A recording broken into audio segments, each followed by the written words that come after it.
Hi guys, welcome to a very cold workshop. As most of you are probably aware, I am a member of a beginners woodturning group on Facebook. Link is below.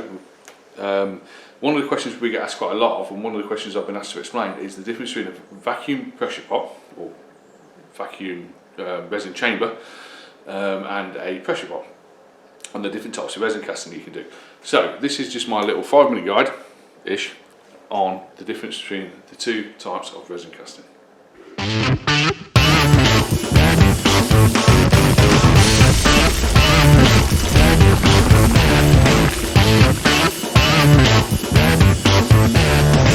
Right guys, the difference between the two different types of casting, we're going to start with vacuum chamber. Now the idea behind a vacuum chamber is if you've got a piece of timber, or a bit of wood, let me show you, like a pine cone, or something like this. This is spalted walnut.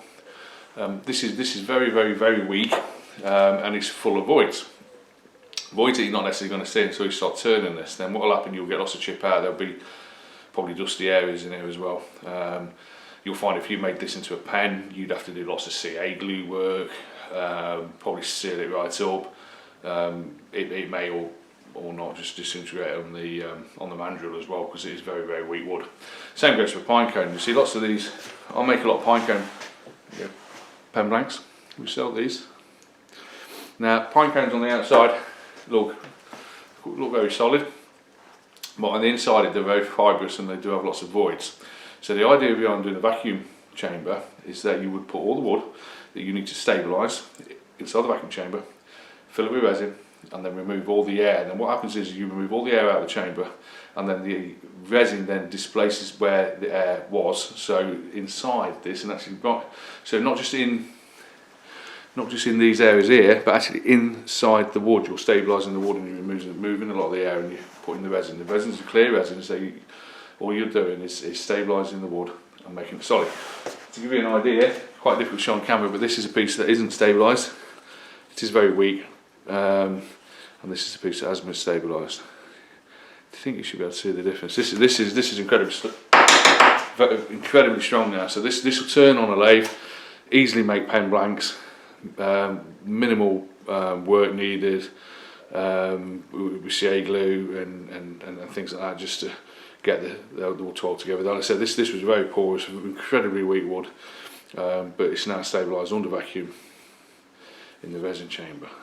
And again, this is the one that's got the this. I think you know the difference. This is all hollow. It's oval. It's punky. It's porous. So to stabilise it in a vacuum pot makes the wood usable. So there's a lot of wood that I can use for making pens and pen blanks that you would never normally be able to use unless you've got the right gear to stabilise it.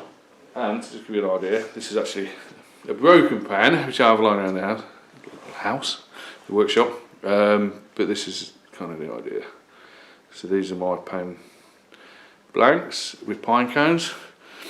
This is nice and hard. This core of the pine cone is normally very weak. It's very fibrous, a lot of moisture in there.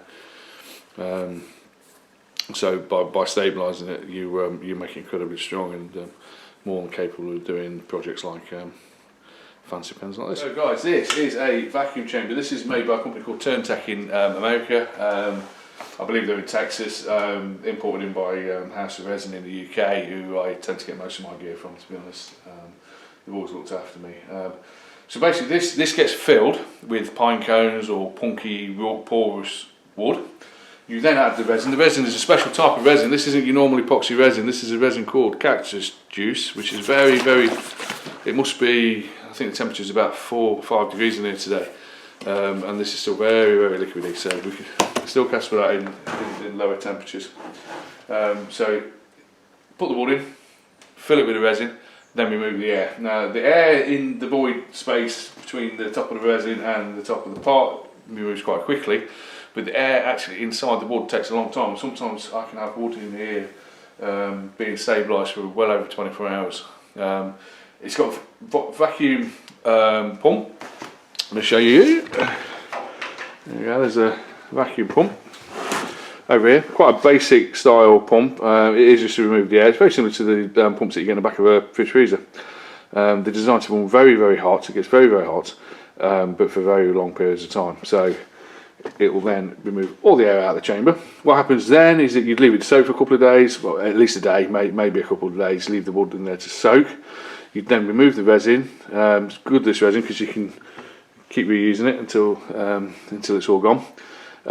You would then bake what wood is in there for just an hour or so. I can't quite remember. It's that's about, it's 100 degrees for at least 20 minutes, I think it is. I can't quite remember, but you bake it in an oven, and then you end up with a nice stabilised piece of wood for whatever you want to use it for. Just to cover it again, all we use in this type of chamber on the vacuum part is to stabilise the wood. It's not to create all the fancy bits of, it's not to create this pen blanket. This is a different type of resin casting, which I'll show you soon. So just to give you an idea, again, this is pine cone, very solid on the outside, very hard on the outside, but inside this is full of voids. It's very light, it's very porous, and the actual core is quite weak. So you can imagine this is a, art was never my best thing, or drawing art, at least at school anyway. Take this as a pine cone. Inside here you've got lots of these little bubbles. This is lots and lots of air bubbles. So what all the resin's doing is displacing these air bubbles and then hardening when we put the resin in the oven to cure.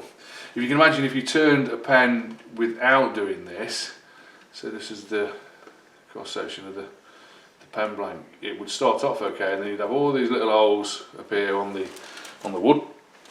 You'd have to do lots and lots of C8 glue work just to hold the pen together, and there's always a risk as well that when you start to use a pen or bowl, because this could be bits of wood that you're using in a resin cast bowl, if it's not been stabilised, then you would end up with moisture getting inside this wood, and then because the resin is so strong and just will not move, once it's cured, then you can end up with the wood splitting, or bulging out or changing shape, and it'll just ruin your pen blank.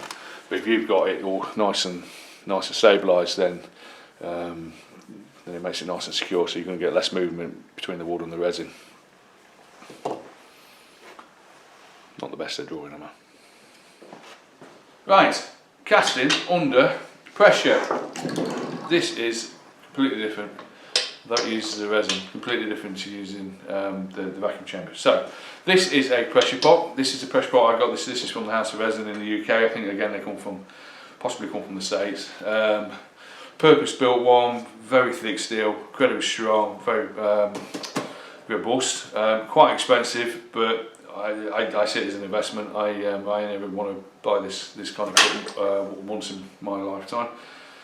You can buy cheap paint pressure pots off the likes of eBay, and there's plenty of online videos on how to convert those through to into resin pressure pots. It is different, very different, but quite easily converted. But guys, just remember, if you get this wrong, you're putting this pot under about 3.5-4 bar pressure, and if you get it wrong, then it can go bang. So really be careful if you're converting your own.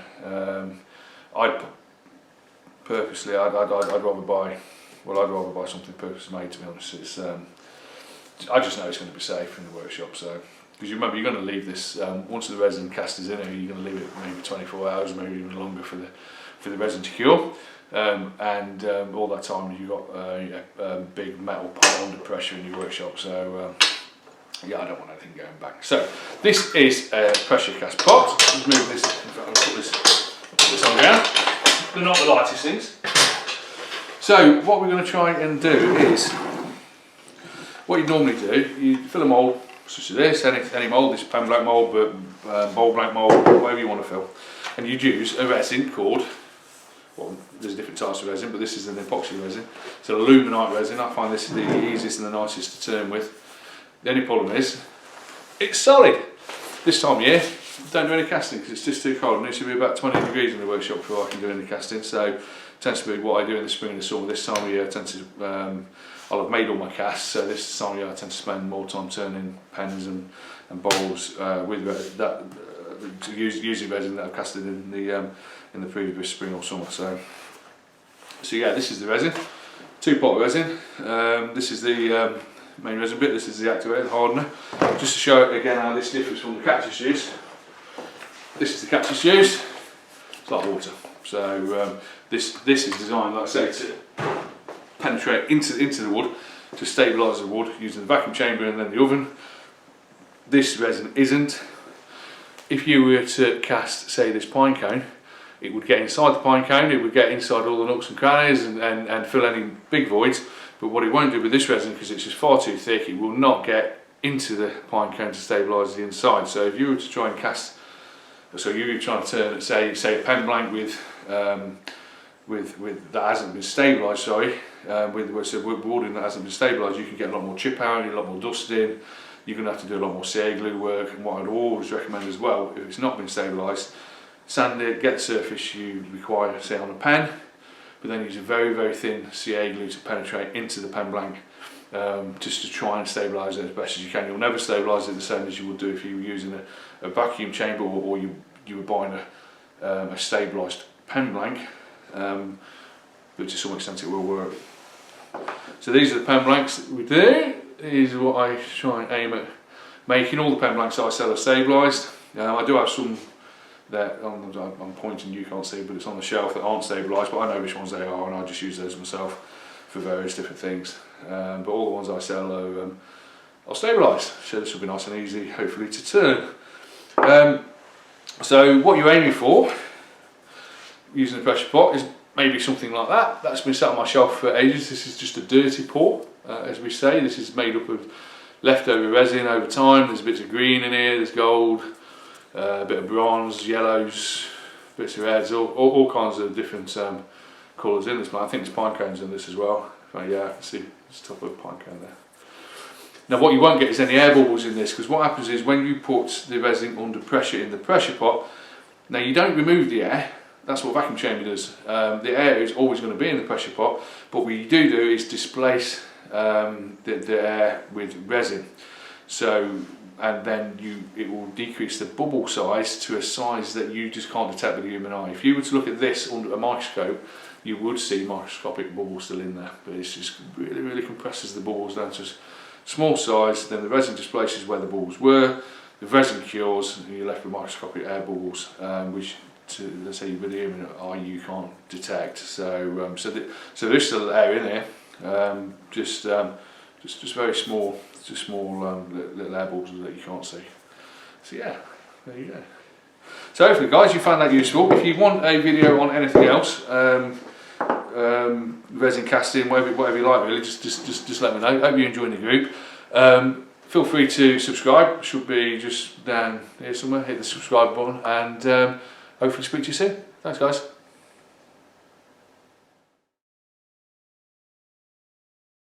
Hi guys, welcome to my very cold workshop. Right, I'm a member of the beginners woodturning group, and well, I'm one of the. What do I do this?